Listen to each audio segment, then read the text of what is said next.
السلام علیکم ورحمۃ اللہ وبرکاتہ۔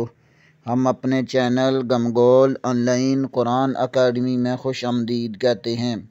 اللہم صلی علی محمد وعلی آل محمد کما صلیت علی ابراہیم وعلی آل ابراہیم انک حمید مجید۔ اللہم بارک علی محمد وعلی آل محمد کما بارکت علی ابراہیم وعلی آل ابراہیم انک حمید مجید۔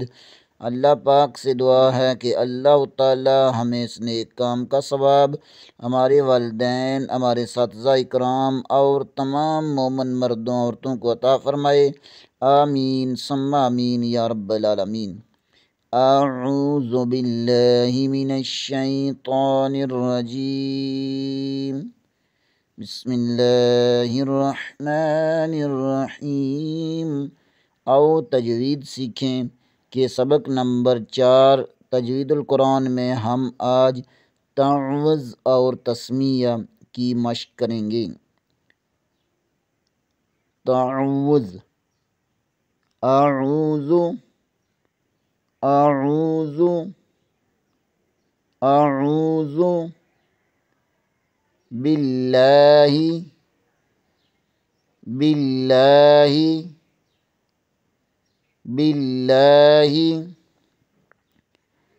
من الشیطان، من الشیطان الرجیم، الرجیم، الرجیم۔ اعوذ باللہ من الشیطان الرجیم۔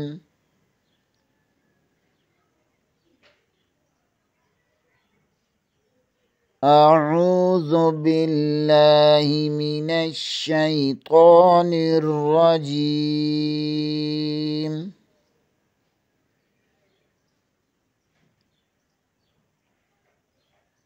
تسمیہ، تسمیہ، بسم اللہ، بسم اللہ، بسم اللہ الرحمن، الرحمن الرحیم، الرحیم۔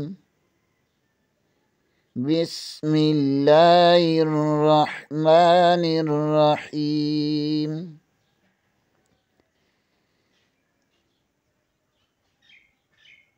بسم اللہ الرحمن الرحیم۔ بسم اللہ الرحمن الرحیم۔ آج کے لیے اتنا ہی۔ آئیں پیچھے والے اسباب کی دہرائی کر لیتے ہیں۔ سبق نمبر 1 میں ہم نے تجوید کا تعارف پڑھا۔ تجوید کا تعارف تمام صفات لازمہ اور صفات عارضہ کو مد نظر رکھ کر قرآن پاک کو خوش الحانی سے پڑھنے کو تجوید کہتے ہیں۔ سبق نمبر 2 میں ہم نے مخارج اور مخرج کی تعریف پڑھی۔ مخارج مخرج کی جمع ہے، یعنی حروف نکلنے کی جگہ۔ مخارج کل 17 ہیں جبکہ مخرج کل 5 ہیں۔ حروف مفردات، مفردات مفرد کی جمع ہے، یعنی اکیلا اکیلا، یعنی الگ الگ حروف کو مفردات کہتے ہیں، جیسے با، تا، سا۔ اور آج کے سبق میں ہم نے تعوذ اور تسمیہ کی مشق کی۔ اعوذ باللہ من الشیطان الرجیم، بسم اللہ الرحمن الرحیم۔ آج کے لیے اتنا ہی۔ کل انشاءاللہ اگلے پروگرام میں ہم باقاعدہ مدنی قاعدہ تختی نمبر 1 حروف مفردات سے شروع کریں گے انشاءاللہ۔ تب تک اجازت۔ آپ حضرات سے اپیل کی جاتی ہے کہ پیچھے والے اسباب کی دہرائی کرتے رہیں۔ دعاؤں میں یاد رکھیں۔ السلام علیکم ورحمۃ اللہ وبرکاتہ۔